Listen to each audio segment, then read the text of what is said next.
Hey guys, तो आज मैं आप लोगों के साथ लेकर के आई हूँ मशरूम टिक्का मसाला की रेसिपी। एंड ये ना रोटी के साथ काफ़ी अच्छा लगता है खाने में, तो आप लोग ज़रूर से ट्राई करना इस रेसिपी को। तो रेसिपी स्टार्ट करने से पहले welcome back to my channel Khushvika kitchen. कैसे हो आप लोग? आई होप आप सब अच्छे होंगे, स्वस्थ होंगे, मस्त होंगे। तो आज मैं आप लोगों के साथ शेयर कर रही हूँ मशरूम टिक्का मसाला की रेसिपी। जो बहुत लोगों को कन्फ्यूज़न होता है ना कि आज क्या बनाऊँ, कल क्या बनाऊँ, तो आप ना एक बार इस रेसिपी को ज़रूर से ट्राई करना। आई थिंक सब लोग बहुत ज़्यादा पसंद करेंगे एंड काफ़ी ज़्यादा टेस्टी भी होता है खाने में। तो सबसे पहले ना मैं इधर प्रिपरेशन कर रही हूँ। मैंने यहाँ पर ना प्याज ले लिया है एक मीडियम साइज़ का, इसे क्यूब्स में कट कर लेना है। कैप्सिकम को भी क्यूब्स में कट कर लेना है। देन टमाटर लेंगे और उसे भी कट कर लेना है हमें। तो मैं एक चीज़ आप लोगों को बता दूं कि मशरूम को ना सबसे पहले तो अच्छे से वॉश कर लेना है हमें 2 से 3 बार, क्योंकि जो मशरूम है ना काफ़ी गंदगी होती है उस। फिर मैं यहाँ पर एक बाउल में ना दही निकाल रही हूँ और इधर मसाला तैयार कर रही हूँ। तो एक पैन लिया है जिसमें कि अजवाइन, सौंफ, जीरा और चिल्ली फ्लेक्स डाल लिया है मैंने। अगर आपके पास सूखी मिर्च हो तो आप वो भी डाल लेना, मेरे पास नहीं था इसलिए मैंने चिल्ली फ्लेक्स का यूज़ किया है।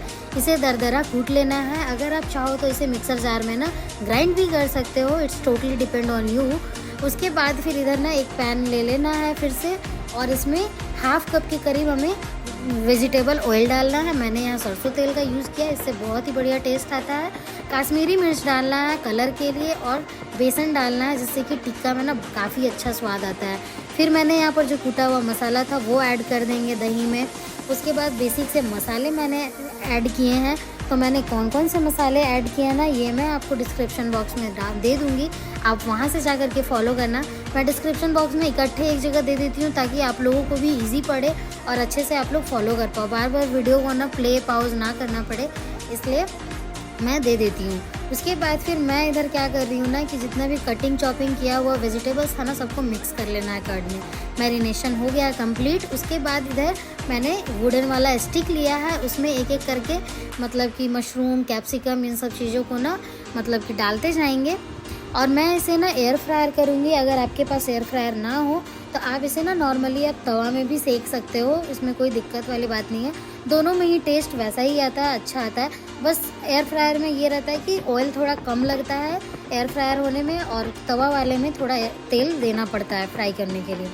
एयर फ्रायर के ट्रे में ना डाल देना है सारे स्टिक को, और क्या करना है कि 180 डिग्री में 13 मिनट्स के लिए कुक होने के लिए रख देना है। आप ज़रूर से बताना कि मेरी रेसिपीज़ आपको कैसी लगती हैं एंड मैं नेक्स्ट रेसिपी आप लोगों के लिए क्या लेकर के आऊँ।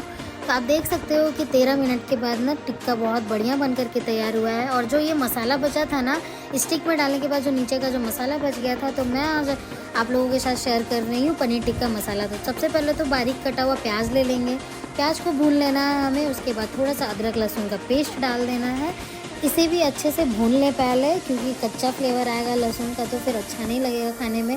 फिर जो दही वाला नीचे मसाला बचा हुआ था इसे डाल करके इसे भी भून लेना है हमें। और जितना भी ग्रेवी रखना है ना वो आप अपने अकॉर्डिंग देख लेना, मैंने थोड़ा कम ही ग्रेवी रखा है।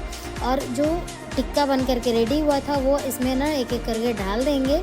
और ये रहा पनीर टिक्का मसाला। तो आप लोग घर पर ज़रूर से चाहिए और इस रेसिपी को ज़रूर से ट्राई करिएगा।